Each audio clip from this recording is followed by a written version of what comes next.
Hello, everyone. Wednesday, 11 a.m., somewhere in Australia. Bring on the questions. I heard we're talking about muscle chains and some weird failure stories of mine, so better look forward to it. Hi, everyone. So the first question is from one of our traveling circus members who sent us a message where he outlined his now current training status and how he does like usually his sessions are like between 90 and 120 minutes, so pretty long.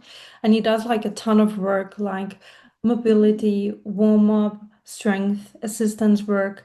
And he just like really wrote down like a whole list of all the stuff that he does. But he feels like all of that is kind of like nice to do, but he's lacking kind of like the fruits of all that labor.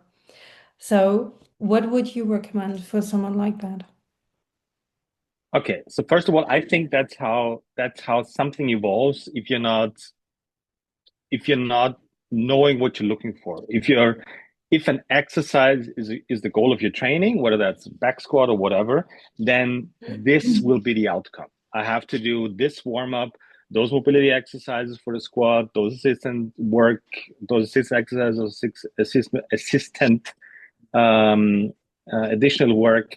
I have to do corrective exercises. I have to do actual strength work. I have to do stretching. I have to do cool down. So that's when the carrot hanging in front of you is an actual exercise that you want to kind of tick off. I don't think that's how the body works. Having an exercise is the end goal. My end goal is super simple. Um, how can I invest less time and get more results in any exercise or in any fancy skill that I want to learn? That's the only goal I'm going to shoot for. Okay, so how can I get rid of all of that stuff that you just mentioned, like the 17 exercises I have to do in every single training session? How can I get rid of this and include everything that I want to, which is, I don't know, proprioception, doing functional movements, combining muscles with each other, and all that kind of stuff. So 27 topics that everybody's talking about, and what is the actual thing I have to do in my own training to combine all of it. And how I introduced it in the book is, and how I found the only thing I have to work on is how to combine the three big muscles, right? So this is the glute max, your obliques, and the lats. And that's how I literally stumbled into looking into muscle chains because everybody kind of knows that muscles are connected with each other, right? This is not like big news or breaking news, but how to do that in training. And just calling something functional is not going to connect the muscles with each other just because it looks like a squat or a thruster or whatever it is. So there has to be something deeper behind it. All right, let me backtrack a little bit. So there's muscle chains in your body, and I outline in the book. I have five in them: two for the upper body, two for the lower body, and one that's the magic three big muscles in between, which is I think the only thing that you should really care about in training is okay, how can I literally get there? First things first, we have all the maps available, which means we know where all the bones are and we know where all the muscles are. That's great. I'm offering a manual how to use them, which is the book, both the bones and the muscles. And the third one is how can I use those muscle chains? And that's what the templates are for. Which exercises plus the manual behind it, what to actually do, plus the maps behind it. This is going to lead to you connecting the muscles with each other. This is not something that you can learn in theory. This is something that needs to be done in practice, obviously. Okay, so what's the big point?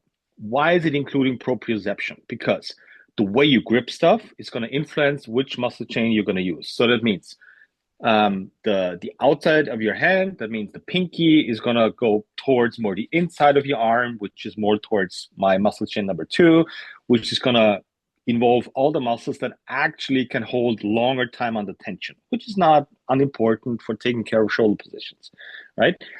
So those muscle chains are mapped out. Yes, you can read them, but it's just another map. The true gold is in, okay, read the book, know what to do with the position, know what to do with the tension, and how to learn that, and then actually do that in the templates and then you're going to combine muscle chains with each other. This is the order of how things work. This is not about okay, now I know the muscle chains, and I'm just going to do random exercises without knowing what to look for, Mhm. and then magic is gonna pop up. No, you have to follow the step-by-step process, and then it will trickle down. So doing the templates will eliminate all of the stuff that you've just mentioned. You don't have to do specific warm up. You don't have to do specific mobility exercises. You don't have to do specific assistance exercises. You don't have to do specific corrective exercises. You don't. You could get rid of all of it. That feeds my end goal, which is you need less time and get more progress, right? This is the outcome of the templates is you're going to use the muscle chains, the combined muscle chains. This is the outcome of doing the templates. It's not, you know, the muscle chains and you're going to do the templates and magic is going to happen. All right. Muscle chains will come in once you follow the process, and then you can get rid of all the stuff that beautiful guy or lady sent the question about. This is the correct order of things. The maps are in the book, and obviously what to start with first, so you can get there in faster. And because you mentioned like five muscle chains, and you said that there is one which is like the golden child, can you tell us more about that one? Sure. So the beauty of a lot of knowledge is someone has to do the hard work and the footwork and figure out, okay, which of that whole map is like the first thing you need to go to. So this is muscle chain number 3 for me, Mhm. which consists of 3 big muscles, which is the glute max, the obliques, and the lats. If Mhm. you have those 3 in your pocket, if you know how to combine those 3 muscles, you don't have to worry about anything else because the glute max is going to take care of your pelvis, of the neutral pelvis, and it's going to help the obliques stabilize. Okay, and the obliques are going to help the lats do their work in the shoulders. So yes, there is still other stuff to do further down the line. That means taking care of other muscles, but 99% of people won't need that. You don't need to focus on your delts. You don't need to focus on your pecs. You don't need to focus on your biceps. You don't need to focus on anything else other than those 3 muscles. That doesn't mean your road or your journey should end there. No, no, no. But I think most people have like 2 hours a week of actual Mhm. time for training, and I'm just saying, focus in your time that you have available for training. Focus on those 3 muscles, obviously executing it through the book as a manual and the templates. And that's more than enough for 99% of people. Yes, if you want to back squat 300 kilos, that won't be enough. I totally agree. But I think you can agree that 99% of people Mhm. don't want to, and there's no need for them to back squat 300 kilos. And what would you say now if someone were to come in with an approach of, I don't want to back squat 300 pounds. I just want to, I don't know, feel good, be healthy. I want to get rid maybe of my knee pain. And someone can invest like 2 hours a week. How long would you say that the work on that muscle chain number three is gonna take them? How long are we Um, talking about, like months, or are we talking about years? I don't know because I don't know. You have to tell me a goal so I Mhm. can drop from my experiences Okay. how long is it going to take depending on yours. So let's say your goal is a whatever a 50 kilo sandbag squat for Mhm. 10 reps. Okay, cool. We can measure where you are right now. Like, can you actually squat a 50 kilo sandbag like once or twice? And you want to go to 10. Okay, and then I give you a good estimate. This Mhm. is gonna, if you can do like 2 or 3 reps, I can guarantee you're gonna have 10 reps within 26 weeks. So that's half a year if you follow the templates. That means if you have twice a week, 2 training sessions a week available, there's 5 templates, and you're going to rotate them through those 2 training sessions.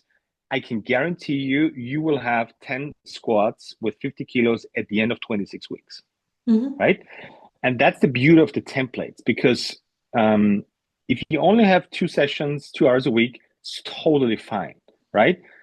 It's just going to take a little bit longer, but you're eventually going to end up there. And that's the only thing I care about. I don't care if it's 24, 26, or 52 weeks. I'm only interested in if you do it twice a week, you will end up there. Of course, if you're going to do it 3 times a week or 4 times a week, we can cut time in half. But that is on you now.